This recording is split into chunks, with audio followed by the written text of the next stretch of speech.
সাথে আমি চাকা জাম করে দেবো, আন্দোলনে নামবো। এইরকম যদি 40টা মাজার শরীফ থেকে মুখ খুলতো 5 ডিসেম্বরে, 4 তারিখে বিল পাস হওয়ার পরে 5 তারিখে যদি মুখ খোলা হতো, 40টা মাজার শরীফে সাহেবে গাদ্দিন আসিনের সঙ্গে এক একজনের সঙ্গে 1 লক্ষ করে যদি জনগণ হয়, 40 জন পীরের 40 জন গাদ্দিন আসিনের সঙ্গে 1 লক্ষ হলে কত লক্ষ হচ্ছে? কত লক্ষ? 40 লক্ষ। একই সময়ে একই মুহূর্তে বিভিন্ন মাজার শরীফ থেকে 40 লক্ষের আওয়াজ প্রেসিডেন্ট প্রধানমন্ত্রীর কানে যখন যেত, এই বিষয়টা নিয়ে অবশ্যই চিন্তা করতো না? খালি টাকা নিয়ে হাত মুসাফা করলে হবে? জবাব দিতে হবে কিয়ামতে। তো এইটা হচ্ছে ঢঙ্গি ভণ্ড বাবাদের কথা বলছি, সবার কথা নয়। আলহামদুলিল্লাহ, আমার পীর ও মুর্শিদের দরবার শরীফ বেরেলি শরীফ থেকে এলান হয়েছে, আলাল এলান, পুরো ভারতবর্ষ জুড়ে আন্দোলনের এলান হয়েছে। আমি অধম মিডিয়া বুরুজ কলকাতা থেকে বিভিন্ন জায়গায় আন্দোলনের ব্যবস্থা করেছি।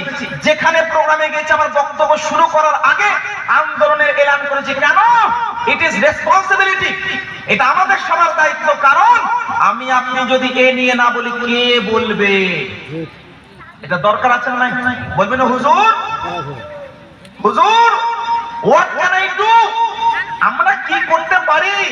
আমি আপনাকে বলবো, শোনেন, you can do all things. আপনি প্রত্যেকটা জিনিস করতে পারেন। কেন জানেন? মাত্র 2% শিখ ভাই, কিছুদিন আগে, বেশি পুরনো কথা বলছি না, ভারতের শিখ, যারা শিখ জাতির শিখ ভাইরা 2% শিখ ভাই কৃষি বিলটাকে ভারত সরকারকে ফেরত নিতে বাধ্য করেছে না করে নাই? আপনারা দেখেছেন না দেখেন নাই? তারা কি একা ছিল? ধর্ম বর্ণ নির্বিশেষে সবাই এক হয়ে শিখ ভাইদের সঙ্গে কাঁধে কাঁধ মিলিয়ে কৃষি বিলটাকে ফেরত নিতে ভারত সরকারকে বাধ্য করেছে না করে নাই? এবার আপনি বলুন, আমরা 15% বসবাস করি, 40 কোটি আমরা বসবাস করি। এখনো অনেক ব্যক্তি এখানে হয়তো আছেন, গ্রামগঞ্জে কেউ জানেই না যে ওয়াকফ বিলটা কি। ভাবছে হুজুর কি হবে? এসব আমাদের কোনো অসুবিধা নাই, কোনো অসুবিধা নাই। আপনার গ্রামের হয়তো কবরস্থান 100 বছর ধরে আছে, হঠাৎ করে নোটিশ চলে আসবে, আগামীকাল থেকে তিনি কবরস্থানে দাফন করাতে পারবে না, কারণ তার নথি যথেষ্ট পর্যাপ্ত দলিল নাই।